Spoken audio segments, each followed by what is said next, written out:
लोग जहाँ पर रहते हैं उसी जगह को घर कहते हैं।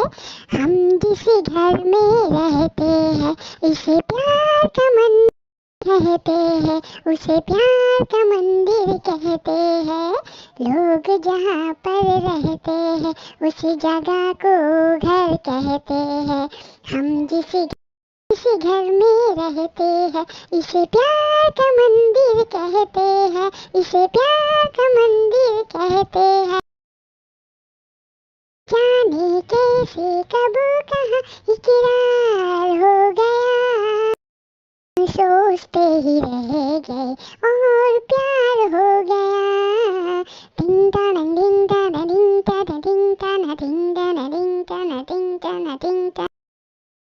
जाने कैसे कब कहाँ इकरार हो गया, हम सोचते ही रह गए और प्यार हो गया।